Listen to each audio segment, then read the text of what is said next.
Hi, and I hope everyone is having a awesome day, and I hope that all of you are doing as best you can to be safe and healthy and to be dealing with all of the current disruption all of us are trying to handle on a everyday basis.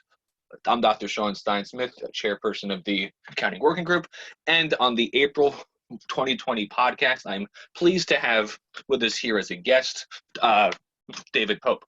Uh, David Pope is a well-known expert in all things blockchain and crypto, so I'm thrilled to have him here on the podcast today with us. And David, I'm going to toss it to you for a brief introduction background on you, your work, and all of that. Well, thank you, Sean. I very much appreciate the opportunity to be here. And I think I would be really quite remiss without first offering my thoughts and prayers to everyone affected by COVID-19. Certainly my condolences to the families that have lost loved ones and friends, and my prayers for all of the medical professionals out there and the first responders and all of those that put their lives on the line every day for us and for those that are sick. Absolutely. And, you know, these are extraordinary times we're living in, and they reinforce, and actually they really do in a lot of ways reinforce my belief in this technology we're talking about. I had my first, I'm a CPA in Cheyenne, Wyoming, where right now it was literally 13 degrees when I woke up this morning. Oh, nice. That's chilly. Yes, a nice spring storm outside, but you know, I love Wyoming, and I think it's a wonderful place to build a business, and that's what I did in 1994 when I moved here. I've been a CPA here in Wyoming, licensed in Wyoming since 1996, and built a firm, actually a group of firms that well, still technically a micro firm on a national scale is regionally I'm pretty proud of. But I got involved in blockchain. I guess I read my first article in 2014. I think was the first article that came out in the Journal of Accountancy that I saw, and I really didn't understand it at the time, and it almost literally took me 3 years to get my arms around it, and I finally sat down in 2017 and drew a supply chain built on top of a blockchain. And the whole world opened up for me at that point. And then myself and Caitlin Long and Rob Jennings got together. I knew Rob previously, and he knew Caitlin previously. And Caitlin had just tried to donate Bitcoin to the University of Wyoming and was unsuccessful because they couldn't take it. And so we all got together and brought in people that we knew and formed the Wyoming Blockchain Coalition. And through its life, it was extraordinarily successful in getting legislation passed in Wyoming. And that's how, or at least promoting legislation. It's the legislature that passes it. And I want to be technically correct about that because I have a lot of friends and colleagues in the legislature, and I do not want to diminish their contributions whatsoever. They were, the whole legislature, especially a few key individuals, were extraordinary in this movement. Yeah, and to sort of build on that comment, right? The appeal of Wyoming for a business, and basically, I would also assume the sort of proactive nature and the willingness of the lawmakers out there to actually pass laws linked to crypto and to blockchain. I was wondering if you could give us sort of the highlight reel of a few of those big changes, big laws that have been passed out there.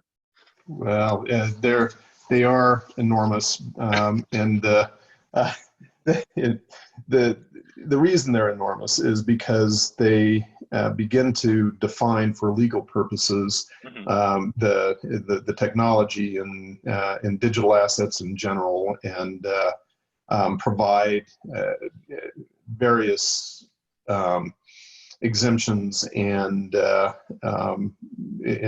such for the technology, and really invite the developers to come to Wyoming, organize in Wyoming, and be successful in Wyoming.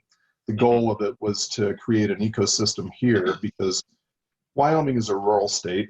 We have fewer people in the state than in most of the big cities in the United States. I think we're at about 560,000 people in the whole state right now. And so being rural and being very dependent upon the energy sector, Hmm. um, Wyoming was and is looking for ways to diversify its economic base. Gotcha. And this is just a wonderful opportunity because also Wyoming has a small legislature, and we are able to react quickly to changing circumstances. And it's been great to work with the legislature and get these laws passed because the industry needed this type of definitional legislation. Hmm. So we'll start in 2018. The biggest two pieces of legislation that we passed were House Bill 101, which was the Electronic Records Act, which allowed corporate records to be kept on a distributed ledger system. I think that was necessary both within the state and for other states to start looking at, and for the federal on the federal side to start looking at this type of entry into the blockchain system. Hmm. And then the big one was House Bill 70, which was the initial coin offering and utility token safe harbor language. What we did was for the first time, we were the first legislature or legislative body anywhere in the world to define what a utility token was. And then we exempted it from Wyoming securities laws. Hmm. And if you fit the definition, then you, at that point, were not subject to any of the Wyoming securities regulations. Hmm. That was huge. Well, and yes, I mean, because I mean having those guidelines and frameworks and sort of definitions outlined, I think personally is a huge obstacle towards companies and individuals actually using blockchain, using crypto for its intended purpose, right? As a Right. medium to actually conduct transactions. And so both pieces of action that got put into law, I think, are huge. I think leaps forward in trying to help us lawyers, businesses, and everyone else sort of codify and to understand what is what, and then how it should actually be treated. Right. Exactly. So, and the other thing we did that year was we exempted digital assets from property taxes here in Wyoming. Because remember, in order to create an economic base, what you have to do is bring money in, put it to work within the state, and Mhm. then make sure it's encapsulated within the state and stays in the state. Yeah. And I should quote you so, on that actually, Dave. I should well, quote you on that. Some policy conversations, yeah. yeah, and and you're very welcome to. It's an entire ecosystem, Hmm. and that we're trying to develop. So the incentive then is to develop within the state, put the hire people in the state, and then keep the money in the state by exempting it from property taxes and giving that incentive. Yeah. So Yeah, so then it's almost like a public-private partnership in the most basic sense, right? In order for private enterprise or a economic base to actually be built up and to be able to stay in an area, there have to be some sort of guardrails and frameworks outlined in order to make sure that everyone knows what's what. exactly, Correct. exactly. Right. So that was 2018 in a nutshell. It was kind It of was a pretty fun busy because, year, right? well, yes, and it only got better. But that was a budget year in Wyoming, and this is one thing that why people out from outside Wyoming rarely know is that in a budget year, the legislative session is only 20 working days long. Oh, wow. In a regular year, and every other year when it's a non-budget year, it's only 40 days long. And so we give our legislature a very short period of time to pass legislation, mainly because we really are citizen legislators here. The legislators get paid a per diem for their work, very small per diem. They're not paid anywhere near a living salary or a living wage. So they are citizen legislators. They go back home to businesses. They go back home to families, and we don't really, and it's constitutionally mandated, so we don't really give them a lot of time. So that was a budget year. Everything has to pass introduction first on a 2/3 vote. So it was amazing that every piece of legislation that we suggested actually passed and made it past that barrier. I would say so, yes. And to sort of move more up to now, right? What have been some of the more current updates and changes in the past year, or possibly even the current year out there? Okay, so I'll just hit quickly on 19. Sure. 19 was a huge year. What we did was we took the utility tokens then completely out of the securities section of our law and put them into property law. And there are a couple of different specific pieces of legislation that did that. And we did some minor adjustments to other areas to bring them into the 21st century as far as blockchain is concerned. But the two big packages in 2019 were the FinTech Sandbox, which was extraordinarily fun. It's similar to the one passed in Arizona and being considered in other places where. And so David, what does a FinTech Sandbox mean in just common language? Oh, okay. So financial technology, novel financial technology, it needs a place to mature. And it needs a place to figure out problems and issues. And so when you're talking about a sandbox, it's literally a place where it can go play and work out bugs. And what our sandbox creates is a situation where someone that has a novel technology that is in the financial sector can go to the Secretary of State's office and the banking commissioner and say, look, I need to test this software with consumers. And both of those departments can exempt certain areas of regulation or exempt that developer from certain areas of regulation while they test. And okay. And both departments are allowed to specify limits on the numbers of customers and put some constraints on it to protect the consumers, but it gives that freedom to test. Got it. So it basically lets new upstart companies with new technology ideas operate in an environment, interact with consumers, sort of test and debug without having to be in full compliance, possibly with every single law on the books.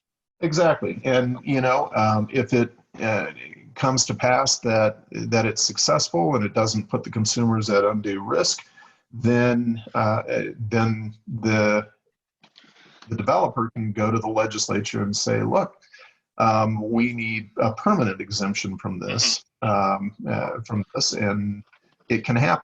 Again, Wyoming has that somewhat unique capability to prove that to the legislature through the tests, and the developer can say it works and it doesn't provide any undue risk or harm to the consumers. So we'd like to have a permanent exemption. Gotcha. So it's almost like a part one that could ultimately lead to a part two and more of a sort of full blown, as you were talking about earlier, the full blown business ecosystem. Exactly. Gotcha.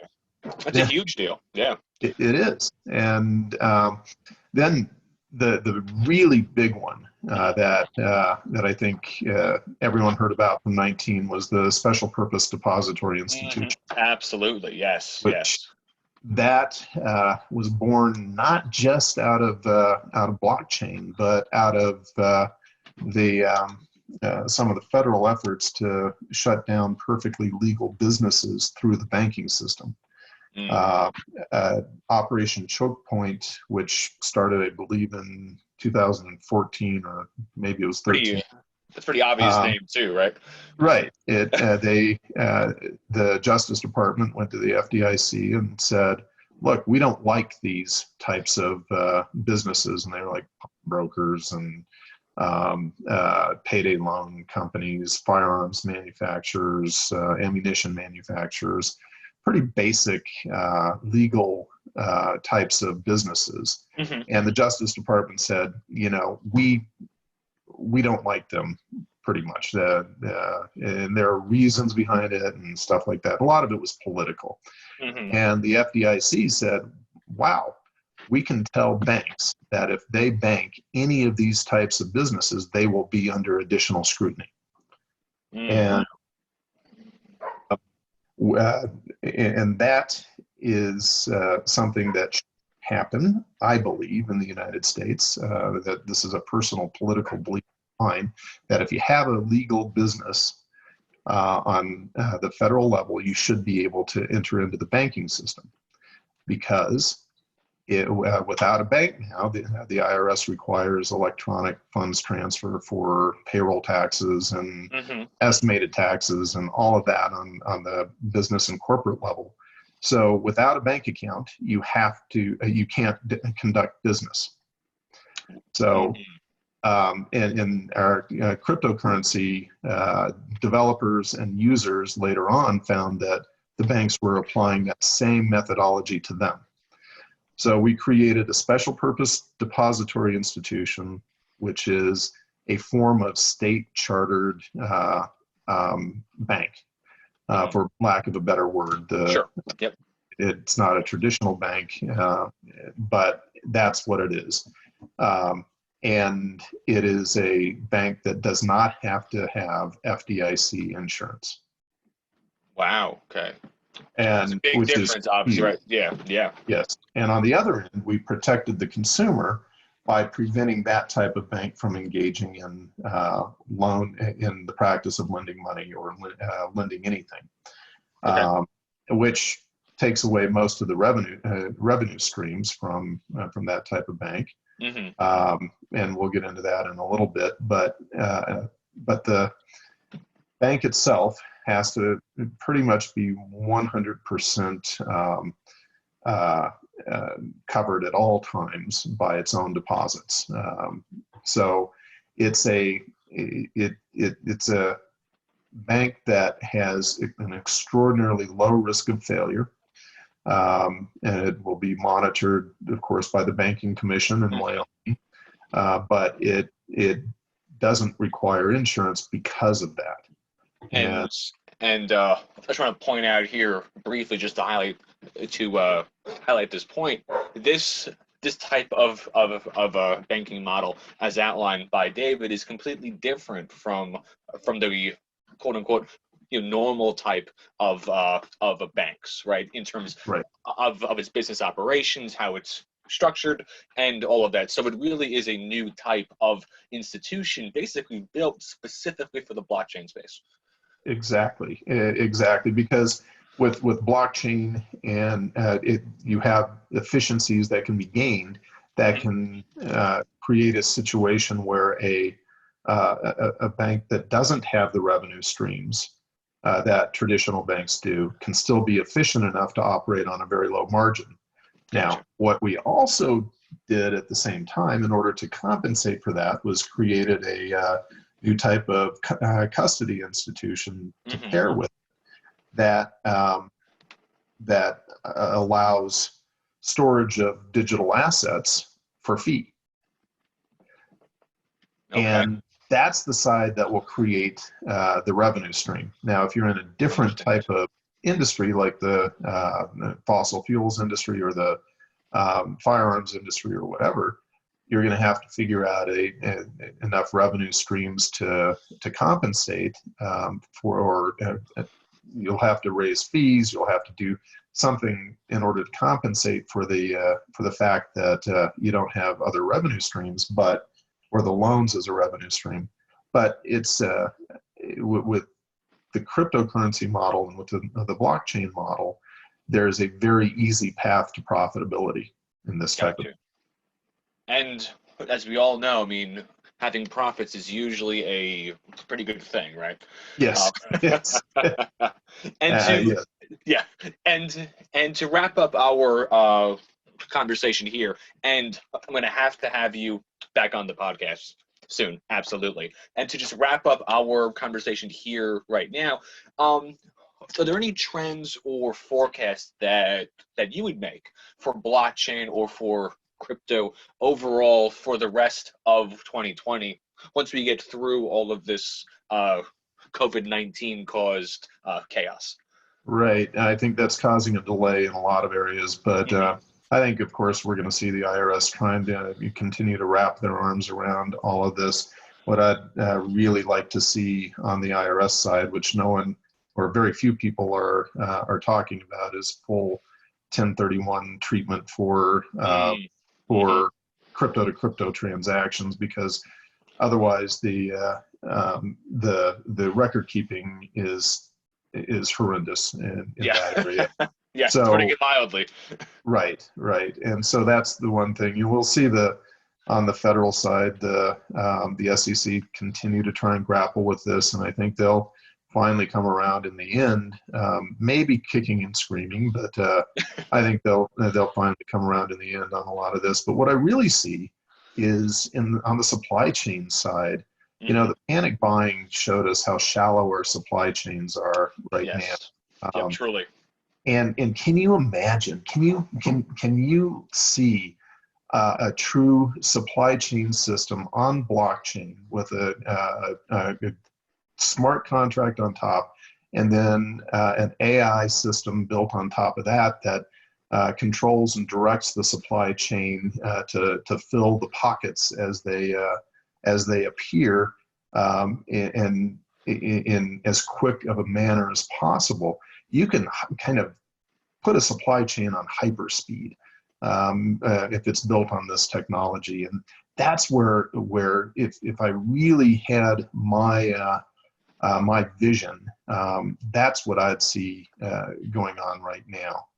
No, and absolutely. I mean, actually, I was just talking on this topic last week, and I mean, actually being able to harness blockchain, yes, but then blockchain working hand in hand with other tools like AI and IoT and all of these other technology tools that are being built up right now, I think can really have a tremendous amount of applications in a wide range of areas, right? Helping individuals, businesses, and consumers too.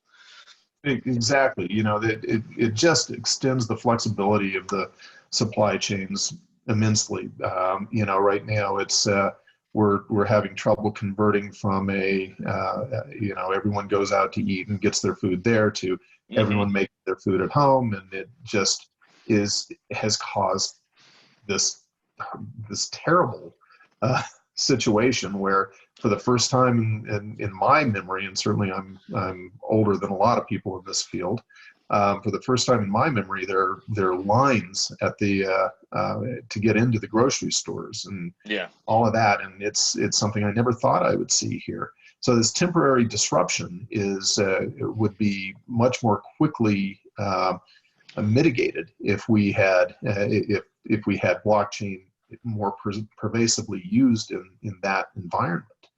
The medical profession right now, the experiences they're having with their supply chains, same thing. It may not eliminate the problem in the future if we have this again, but it would certainly speed the adjustments that would be necessary. Yes, and I'll just wrap up by also trying to emphasize that point, right? No tool by itself can ever help us foresee or prevent any of these, once in a lifetime incidents, panics, all the rest, but they can help us, give us the tools, flexibility, and the insight in order to try to minimize the impact and to help the people who actually need it most at that point in time. David, thank you so much again for being with us today on the Accounting Working Group podcast, and I'll be sure to have you on in the future. Thank you very much. I appreciate the opportunity, Sean. All right, David, thank you so much. Okay, so